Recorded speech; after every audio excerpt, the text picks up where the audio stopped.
In the name of the Father, and of the Son, and of the Holy Spirit. Amen. The grace of our Lord Jesus Christ, and the love of God, and the communion of the Holy Spirit be with you all. And with your spirit. My dear brothers and sisters, let us acknowledge our sins and so prepare ourselves to celebrate the sacred mysteries.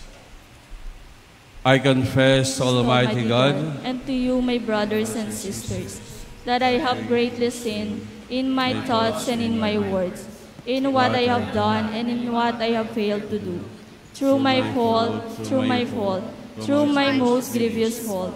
Therefore, I ask Blessed Mary, ever Virgin, all the angels and saints, and you, my brothers and sisters, to pray for me to the Lord our God. May Almighty God have mercy on us, forgive us our sins, and bring us to everlasting life. Amen. Lord, have mercy. Lord, have mercy. Christ, have mercy. Christ, have mercy. Lord, have mercy. Lord, have mercy. Glory to God in the highest, and on earth peace to people of good will. We praise you, we bless you, we adore you, we glorify you, we give you thanks for your great glory. Lord God, Heavenly King, O God, Almighty Father, Lord Jesus Christ, only begotten Son, Lord God, Lamb of God, Son of the Father, you take away the sins of the world. Have mercy on us. You take away the sins of the world. Receive our prayer. You are seated at the right hand of the Father. Have mercy on us. For you alone are the Holy One. You alone are the Lord. You alone are the Most High, Jesus Christ, with the Holy Spirit, in the glory of the God, the Father. Amen. Let us pray. Almighty and merciful God, graciously keep from us all adversity, so that unhindered in mind and body alike, we may pursue in freedom of heart the things that are yours. Through Lord Jesus Christ, our Son, who lives and reigns with you in the unity of the Holy Spirit, one God, forever and ever. Amen. Please be seated. In the first reading, because the widow of Zarephath shared food with the prophet Elijah, she and her son survived the time of famine. This action of the pagan widow mirrors the generosity of the widow in today's gospel.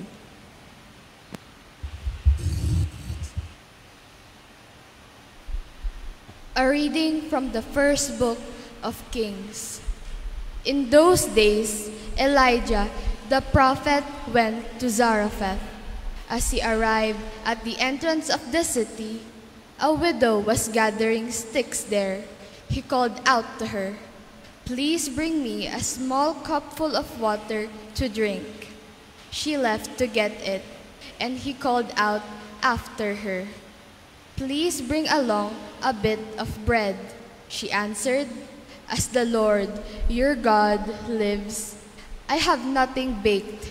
There is only a handful of flour in my jar and a little oil in my jug. Just now, I was collecting a couple of sticks to go in and prepare something for myself and my son. When we have eaten it, we shall die." Elijah said to her, "Do not be afraid. Go and do as you propose. But first, make me a little cake and bring it to me. Then you can prepare something for yourself and your son. For the Lord, the God of Israel, says, 'The jar of flour shall not go empty, nor the jug of oil run dry, until the day when the Lord sends rain upon the earth.'" She left and did as Elijah had said. She was able to eat for a year, and he and her son as well. The jar of flour did not go empty, nor the jug of oil run dry, as the Lord had foretold through Elijah. The word of the Lord. Thanks be to God. Praise the Lord, my soul. Praise the Lord, my soul. The Lord keeps faith forever, secures justice for the oppressed, gives food to the hungry. The Lord sets captives free. Praise the Lord, my soul. The Lord gives sight to the blind. The Lord raises up those who were bowed down. The Lord loves the just. The Lord protects strangers. Praise the Lord, my soul. The fatherless and the widow he sustains, but the way of the wicked he thwarts. The Lord shall reign forever. Your God, O Zion, through all generations. Alleluia. Praise the Lord, my soul. In the second reading, by his death and resurrection, Jesus Christ, our high priest, did not enter the sanctuary of the temple of Jerusalem, but the heavenly sanctuary itself. He thus makes it possible for us to come before God's presence. A reading from the letter to the Hebrews. Christ did not enter into a sanctuary made by hands, a copy of the true one, but heaven itself, that he might now appear before God on our behalf. Not that he might offer himself repeatedly, as the high priest enters each year into the sanctuary with blood that is not his own. If that were so, he would have had to suffer repeatedly from the foundation of the world. But now, once for all, he has appeared at the end of the ages to take away sin by his sacrifice, just as it is appointed that human beings die once, and after this the judgment. So also Christ, offered once to take away the sins of many, will appear a second time, not to take away sin, but to bring salvation to those who eagerly await him. The word of the Lord. Thanks be to God. Please all rise.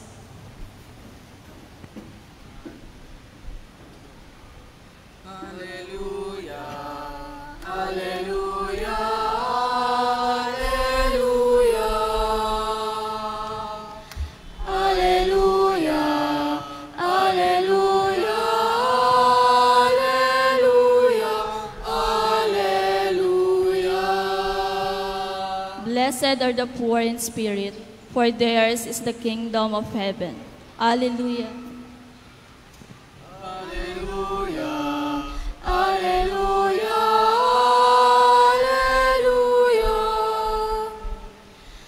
Alleluia. Alleluia. Alleluia. Alleluia. Alleluia. The Lord be with you. And with your spirit. The Holy Gospel according to Mark. Glory to you, O Lord. In the course of his teaching, Jesus said to the crowds, "Beware of the scribes who like to go around in long robes and accept greetings in the marketplaces, seats of honor in synagogues, and places of honor at banquets. They devour the houses of widows and as a pretext recite lengthy prayers. They will receive a very severe condemnation." He sat down opposite the treasury and observed how the crowds put money in the treasury. Many rich people put in a large sums. A poor widow also came and put in 2 small coins worth a few cents. Calling his disciples to himself, he said to them, "Amen, I say to you, this poor widow put in more than all the other contributors of the treasury. for they have all contributed from their surplus wealth, but she, from her poverty, he has contributed all she had, her whole livelihood. My brothers and sisters, the Gospel of the Lord. Praise to you, Lord Jesus Christ. Please be seated. Karaniwan po, marami sa atin ay active sa social media. At dahil active tayo sa social media, marami tayong nababasa na quotation dito na makatutulong sa atin upang maayos natin at mapaganda ang ating pamumuhay. At isang magandang quotation na aking nabasa at maaaring nabasa niyo na rin, the happiest people are the givers, not the takers. Ang pinakamasaya daw tao ay ang nagbibigay, hindi ang tumatanggap. At karaniwan, kapag ako ay nagbibigay ng panayam o homilya, ay lagi kong sinasabi sa salitang pagbibigay, bilang tao, kapag tayo ang nagbibigay, tayo ay pinasasalamatan. Iyon po ay tama, sabagat ang appreciation ng ating ginagawa ay nakatutulong upang tayo ay magkaroon ng inspirasyon upang patuloy pang magbigay. Pero sa magiging Kristiyano, dapat ay makita natin ang tunay ng pagbibigay ng sumusunod kay Kristo. Hindi lamang tayo ang pinasasalamatan, kapag tayo ang nagbibigay, tayo ay nagpapasalamat sa Diyos. Sabagat ang pagbibigay ay isang mahalagang katangian ng isang Kristiyano, isang magandang katangian ng sumusunod kay Kristo.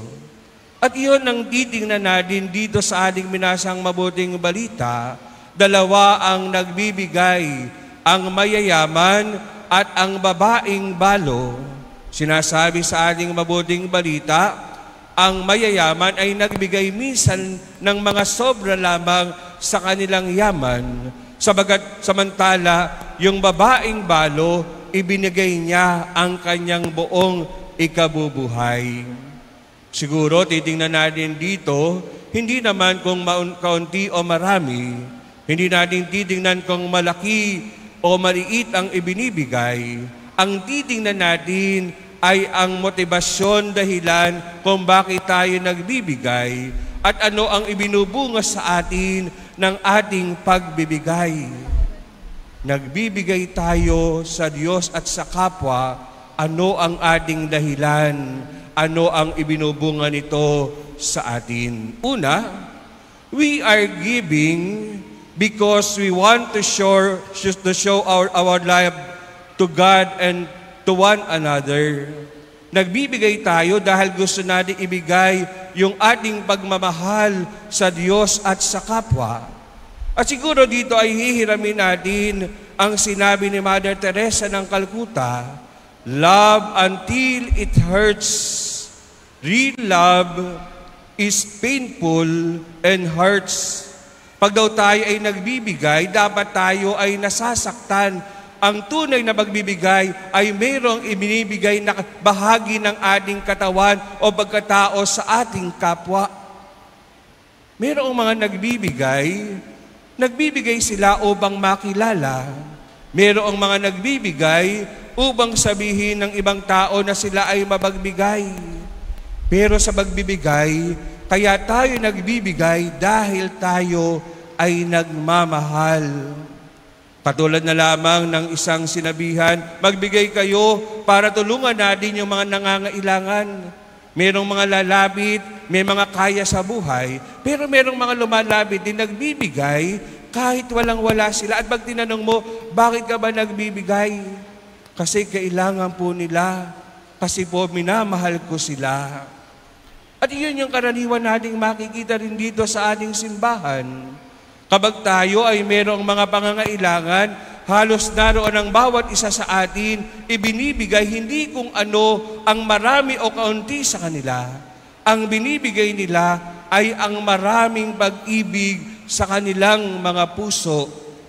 Kaya mo yung mga bumubunda po halimbawa ng mga charitable institution, bumubunda ng kulungan, hindi naman po ito yung talagang may mga kaya. Ito po yung mga simple at ordinary lamang ang pamumuhay. Pumupunta rito sabagat sila'y nagmamahal. Gustong ipakita ang pagmamahal sa Diyos, gustong ipakita ang pagmamahal sa kanilang kapwa. Ikalawa, we are giving because we are blessed. Pinagpala po tayo. Siguro po, lagi nating tinitingnan ang aspeto ng pagpapala kung sino ang may kaya sa buhay. Pinagpala po sila, Father, kasi mayaman po sila, marami po silang ari-arian. Ang pagiging mapagpala ay hindi may kinalaman lamang sa pinansyal o material. Ang pagiging mapagpala o pinagpala ay ang mayroong mga moral at espiritual na yaman. Ano po ba ang uri ng pamumuhay ng ating mga pamilya?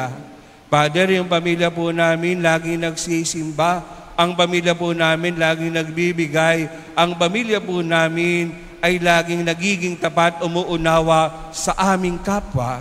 Pinagpala ang ganong uri ng pamilya sabagat nakikita nila ang kinakailangan nilang gawin sa araw-araw ng kanilang buhay. Father, kami po laging nagsisimba na pamilya. Father, yung aking pong isang anak ay naglilingkod bilang Knights of the Altar, naglilingkod bilang isang lektor, naglilingkod po sa simbahan. Sila ay pinagpala spiritually o tayo nagsisimba. Pag upo natin sa simbahang ito, pinagpapala kaagad tayo ng ating Panginoon.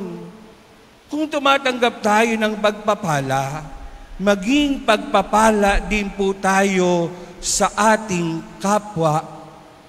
Baka tanggap ng pagpapala, ayaw naman maging pagpapala sa kanyang kapwa. Halimbawa po, kapag magbibista dito sa ating parokya, ay unti-unti nating pinalalalim yung uri ng ating pagdiriwang. Hindi tayo nagsusulisit ng pera upang magkaroon lamang ng kasiyahan, bagkus naroon dapat ang pagbibigay ng kabanalan sa bawat mananampalataya. Kaya sa ating mong parokya, bawat pagdiriwang ng pista, hindi lamang po kasiyahan at palabas, kundi tayo ay nagbibigay ng tulong sa mga taong nangangailangan para bigyan ng kasiyahan ang patron na nagdiriwang ng kabistahan. Pinagpala siya, pinagpala ka, pinagpala tayong lahat. Sana naman ang hiling sa atin ng Panginoon, maging pagpapala tayo hindi lamang sa ating pamilya, kundi sa ating lipunan, gayon din sa ating simbahan.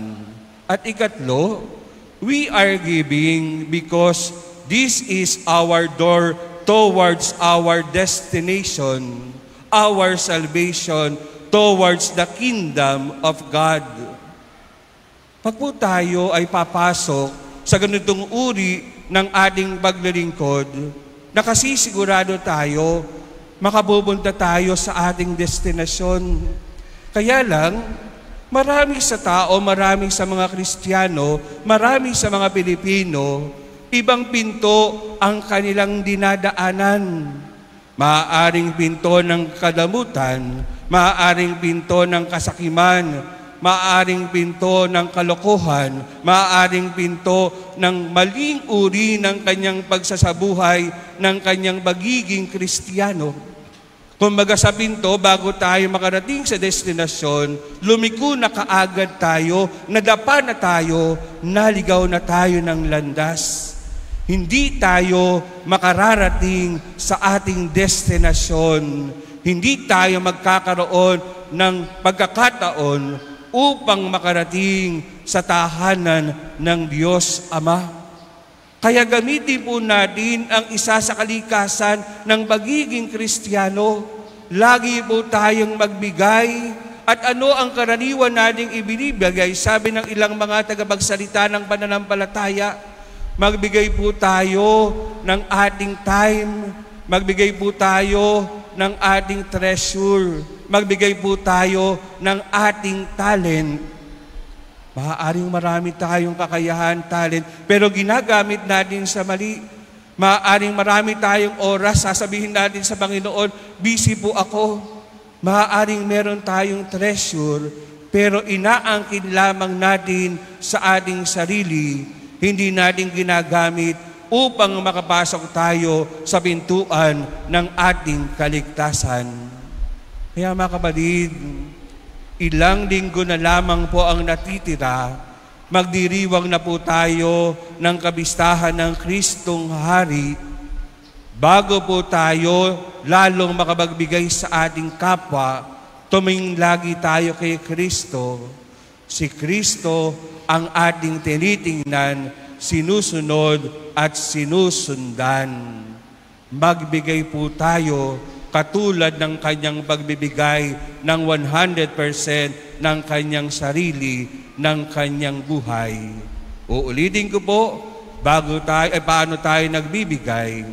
Nagbibigay tayo dahil tayo nagmamahal, nagbibigay tayo dahil tayo pinagpala, nagbibigay po tayo sabagat ito ang tunay nating pintuan upang tayo ay makarating sa buhay na walang hanggan.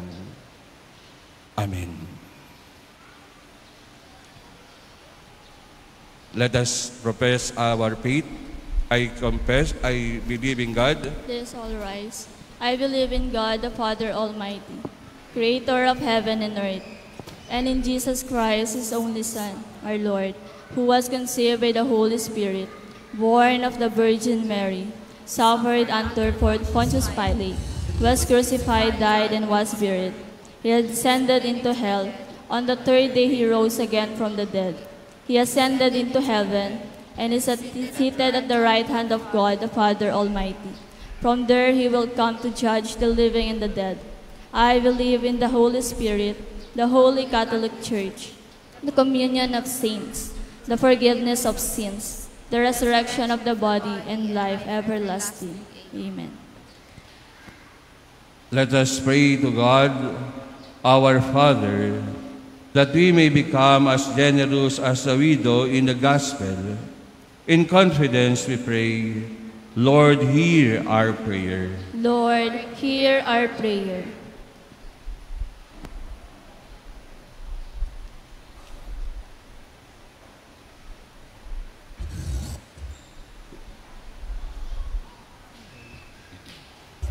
May bishops, priests, and deacons rekindle the divine gift they receive at their ordination by serving God's people with generous hearts.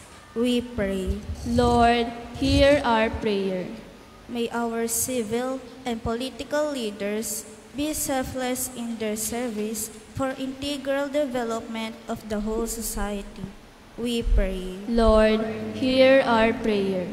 May those who care for the sick and the elderly, doctors, nurses, caregivers, and medical staff, offer their sacrifices to God and find strength in His providence.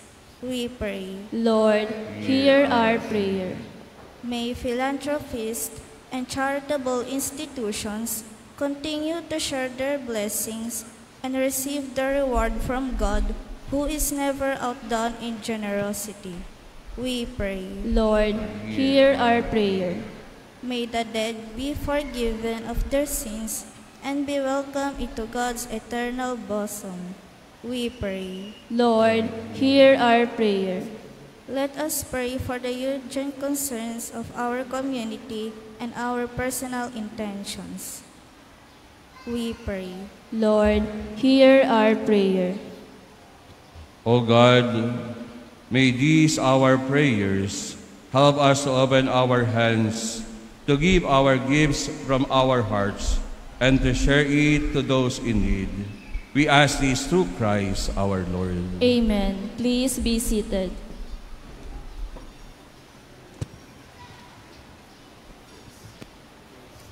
By the gifts we bring to you, bounty of the earth receive anew.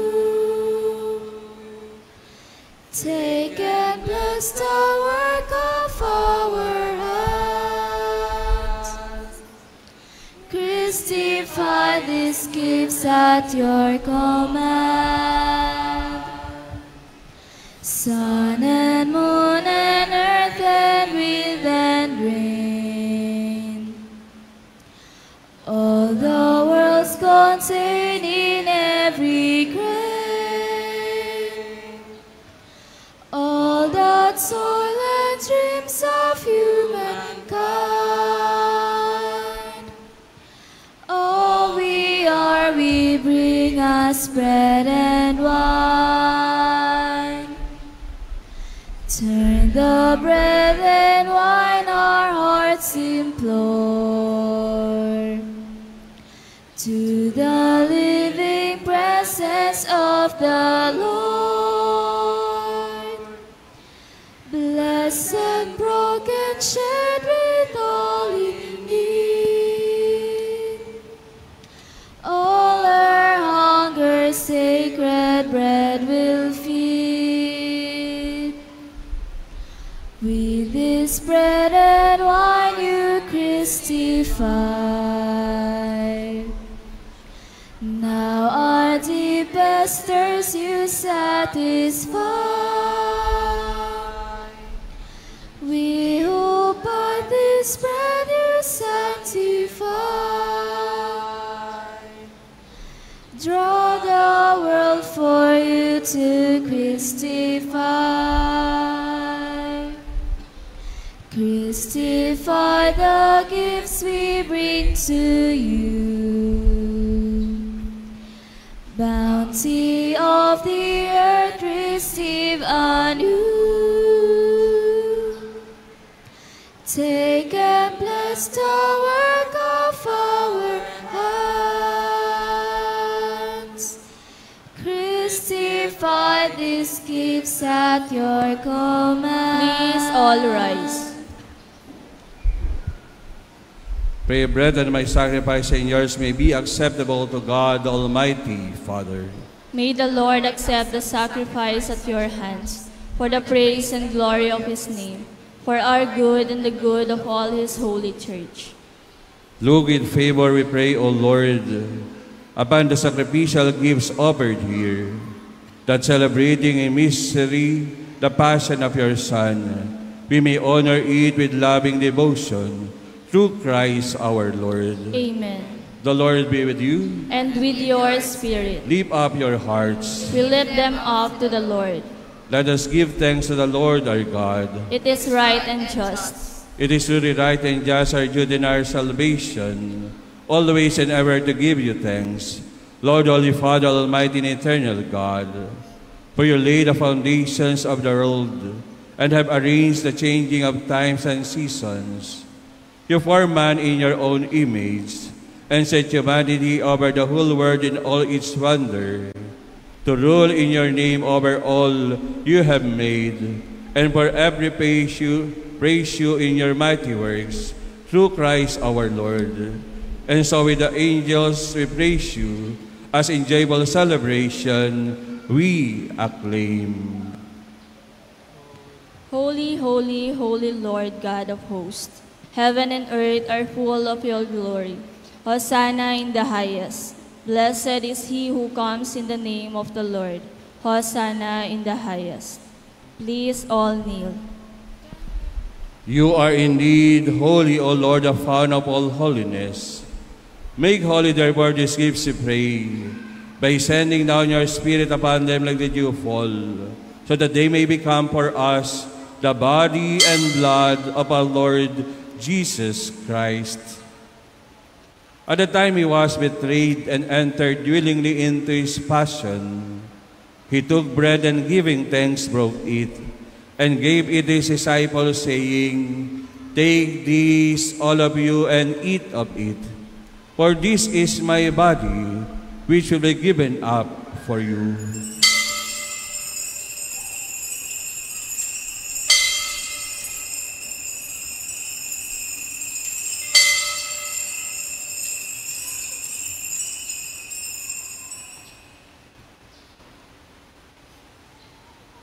In a similar way, when supper was ended, he took the chalice, and once more giving thanks, he gave it to his disciples, saying, Take this, all of you, and drink from it.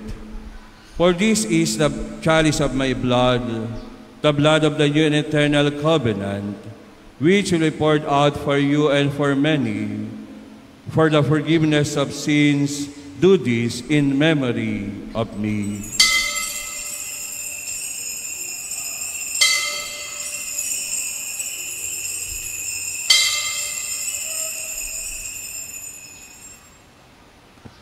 Please all rise. The mystery of faith.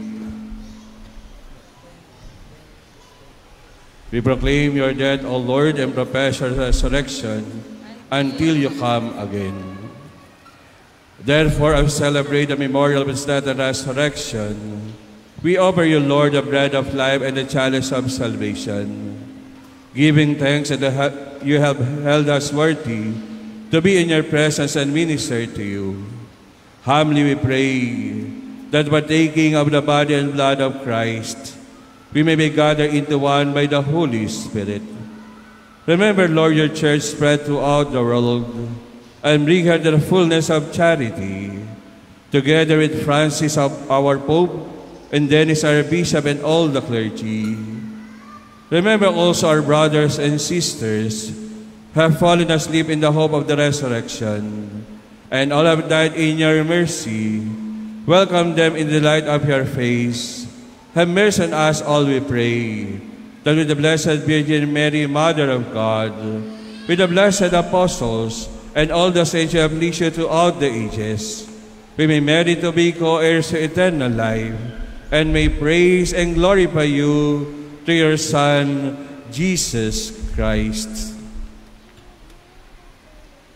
Through him, and with him, and in him, O God, Almighty Father, in the unity of the Holy Spirit, all glory and honor is yours forever and ever. Amen. At the Savior's command and formed by divine teaching, we dare to pray. Our Father, who art in heaven, hallowed be thy name. Thy kingdom come, thy will be done, on earth as it is in heaven. Give us this day our daily bread, and forgive us our trespasses, as we forgive those who trespass against us. And lead us not into temptation, but deliver us from evil. Amen. Deliver us, Lord, we pray, from every evil. Graciously grant peace in our days, that by the help of your mercy, we may be always free from sin, and safe from all distress as we await the blessed hope and the coming of our Savior, Jesus Christ. For the kingdom, the power, and the glory are yours, now and forever. Lord Jesus Christ, who said to your apostles, "Peace I leave you, my peace I give you. Look not on our sins, but on the faith of your church, and graciously grant her peace and unity, in accordance with your will, who live and reign forever and ever." Amen. The peace of the Lord be with you always. And with your spirit. Let us offer each other the sign of peace. Peace be with you.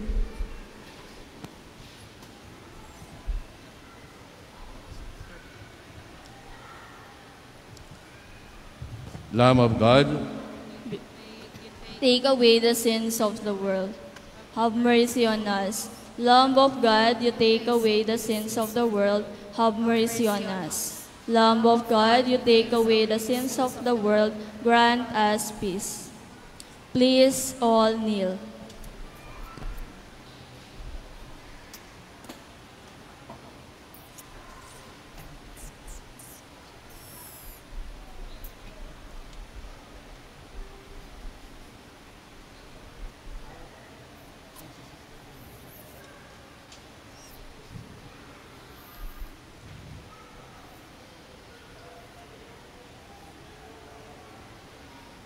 behold the Lamb of God.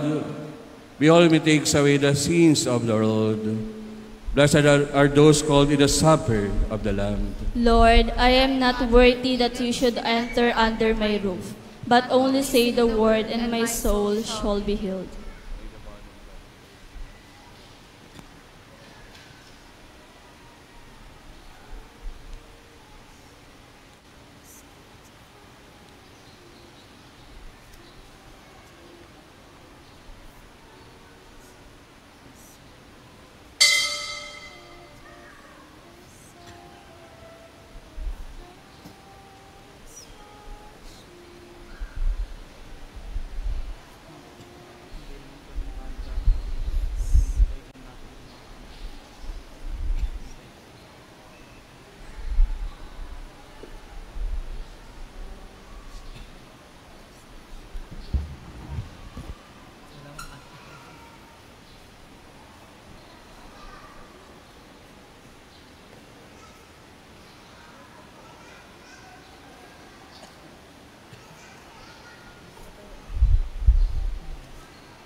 Soul of Christ,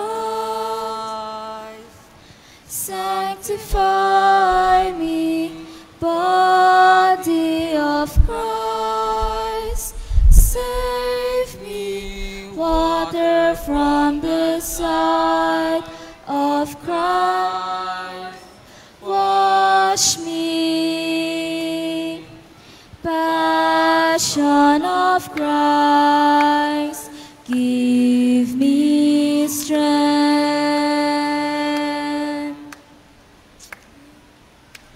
Hear me, Jesus. Hide me in thy wounds that I may never leave thy side. From all the evil that surrounds me, defend me. And when the call of death arrives, bid me come to thee, that I may praise thee with thy saints forever. Hear me, Jesus. Hide me in thy wounds that I may never leave thy side. From all the evil that surrounds me, defend me. And when the call of death arrives, bid me come to thee, that I may praise thee with thy saints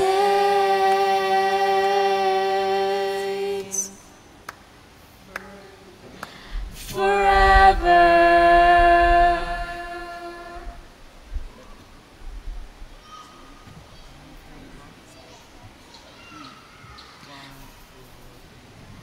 Soul of Christ, sanctify me. Body of Christ, save me. Water from the side of Christ, wash me. Passion of Christ, give me strength.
Let us pray.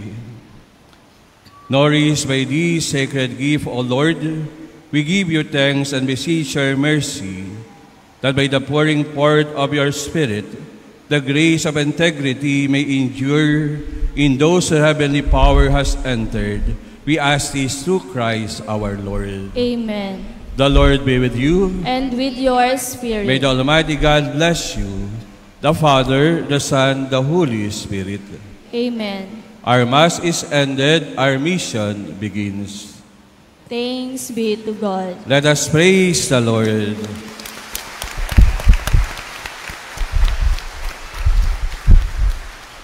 O Sacred Heart, O love divine, to keep us near to thee.